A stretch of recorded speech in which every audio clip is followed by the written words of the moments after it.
Hello. Thank you for being with us here, right now, as we join together to learn what your super special, one of a kind child is learning in Dinosaur School this week and how you can best support his development.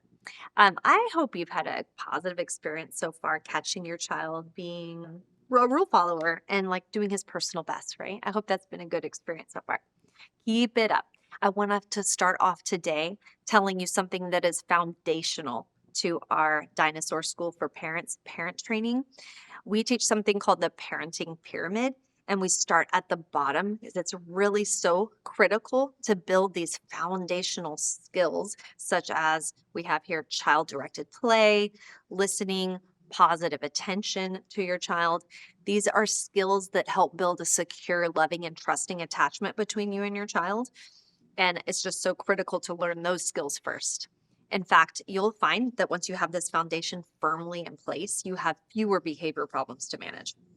As your child learns about feelings and how to recognize feelings in themselves and others this week, you're simultaneously being taught emotional coaching skills to use with your child at home so that her feelings vocabulary grows and she's actually better able to develop friendly interactions at school and push through some of those difficult moments of disappointment, frustration, sadness.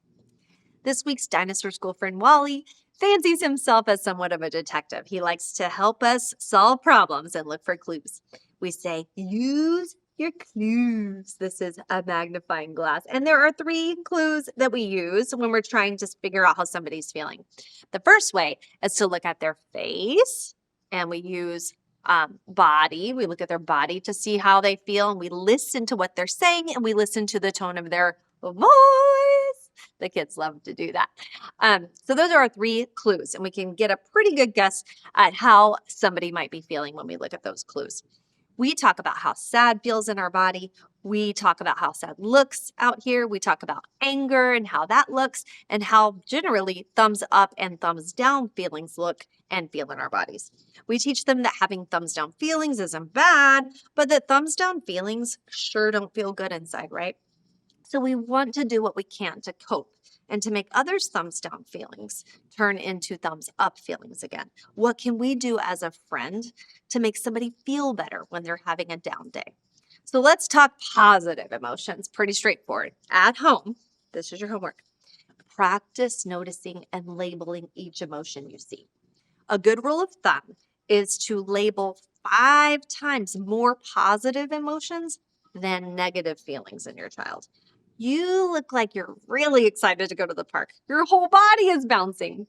Or you look so proud on your face right now. I know that sentence was really hard to write very well, and you did it. Or you could say, you shared your book with your friend and that made her happy. So you've got the biggest smile on your face right now. That dog is wagging his tail and it's making you just so excited, right? So try to label as many positive feelings as you can. And if you pay attention to a whole range of positive feelings, your child is going to start actually experiencing those positive feeling states more often, believe it or not. Okay, so let's talk about your child's upset feelings, thumbs down feelings. When your child's upset, the key is to validate that feeling by labeling it, but then you have to add a coping and encouragement statement. For example, your child's having trouble reading, right? You say, that is frustrating, but you're staying so calm and you're being patient. You keep trying. I think you're going to do it. Or your child's disappointed that something changed and now you can't go to the park. I know you're so disappointed. I'm really sorry. Even though you're mad, you are staying calm. Let's think of something we can do right now that will be fun and will make both of us happier. You're providing comfort and reassurance while your child is unhappy, while providing important information too, right? That feeling unhappy is okay. And there are ways to make unhappy feelings start to feel better. Your emotional coaching may even prevent a temper tantrum. I know what you're thinking.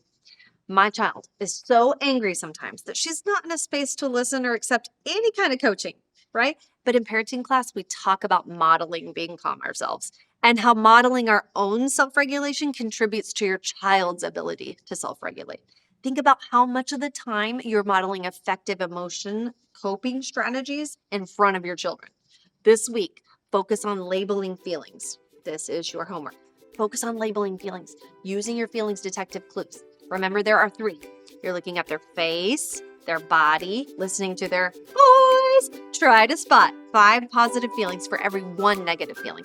Describe it, label it, and for those thumbs down feelings, validate it by labeling it, and then don't forget to add the coping strategy to try.